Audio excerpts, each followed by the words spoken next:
This is Optimal Living Daily, episode 1971, 5 Ways to Set Healthy Boundaries and Take Back Your Life by Emma McLaren of GetMyrth.com. And I'm Justin Malik, your personal narrator, reading to you every day, including holidays. And with that, let's get right to it and start optimizing your life. 5 Ways to Set Healthy Boundaries and Take Back Your Life by Emma McLaren of GetMyrth.com. Boundaries are an important tool for helping you structure your life and relationships. They give you a way to protect yourself from forces, people, and dynamics that will push you off track from achieving your goals, and they can reduce the likelihood you'll become so run down and depleted that you're running on fumes. Boundaries help keep your relationships nourishing for you instead of draining.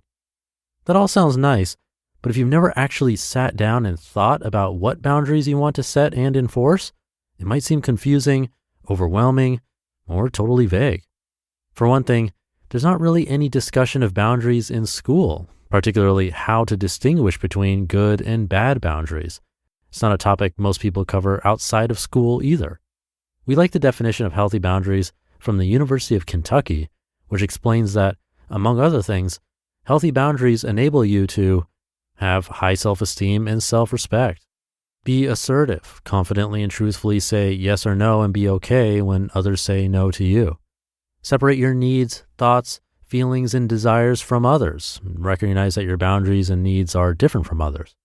And empower yourself to make healthy choices and take responsibility for yourself. In other words, setting boundaries is about healthy relationships with yourself and with people around you. You can set all sorts of boundaries for what you will and won't do, what you will and won't accept from others, what you will and won't tolerate in a community. These boundaries help us have relationships that are based in clear communication and mutual trust. So we're here today with a little how-to guide for setting and enforcing healthy boundaries. This is a broad overview that's meant to apply to all sorts of boundaries, both the sorts of boundaries we set for ourselves and our own behavior, and the boundaries we sometimes have to set up for the ways other people behave toward us. Here are our 5 steps to set and enforce healthy boundaries. Number 1, know what your limits are. You can't know where to set your boundaries if you don't know your breaking point. Spend some time jotting down notes about the things that really get you off kilter. Take sleep as an example. Does one late night throw off your whole sleep routine? Can you do 3 nights in a row, but the 4th is a killer? Are you a night owl who is fine being out late every night, but absolutely cannot do meetings before 9 a.m.? Whatever your limits are, just make note of them. This is a no judgment zone, so don't compare your limits to someone else's and berate yourself for having limits that are different. Number 2, set your boundary before you hit your limit. Once you've hit your limits, you've exhausted your resources. Let's use sleep as our example here. Again, if you're the sort of person who is exhausted after 4 late nights in a row, then 4 late nights is your limit. But by that point, you're exhausted, right? And it takes time to rebuild after letting yourself get to that point. That means you need to set your boundary at a point that protects you before you reach exhaustion. A person who breaks after 4 late nights in a row might decide to set their boundary at 3 nights, or even 2, as a preventative measure. Number 3, practice enforcing those boundaries. This is where having scripts and a little bit of rehearsing in the mirror can be helpful. Think about the situations where you've been pushed to your limits.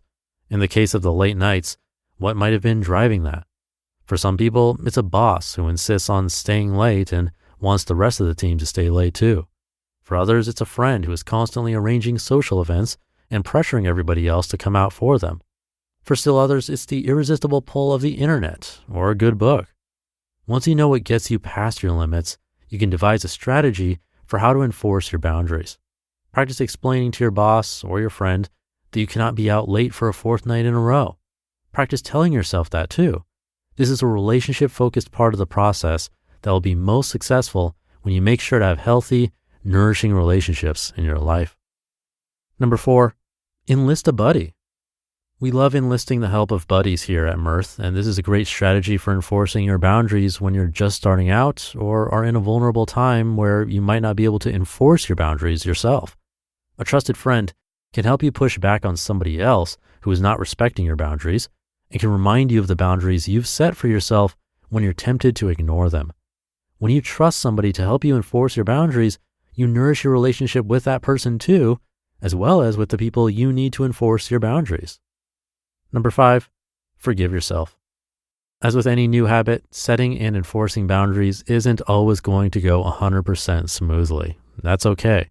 After all, nobody's perfect, not even the people who are boundary setting pros. If you can start the process and renew your commitment to it whenever you hit bumps in the road, you'll continually improve over time. Bonus, respect others' boundaries. Even though this step isn't a part of creating your own boundaries, it's an important part of enforcing them. When you respect the boundaries that the people around you have put in place, it sets an example for how you'd like your boundaries to be respected too.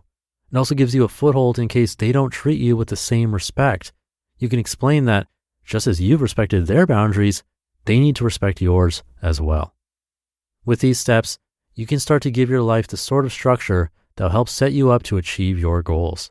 When you are well-rested, energized, and focused on the things that truly matter to you, it's easier to move forward with purpose. You just listened to the post titled 5 Ways to Set Healthy Boundaries and Take Back Your Life by Emma McLaren of GetMyrth.com. All right, I'm going to keep this ending short for today. Have a great day or night, and I'll be back tomorrow as usual, where optimal life awaits.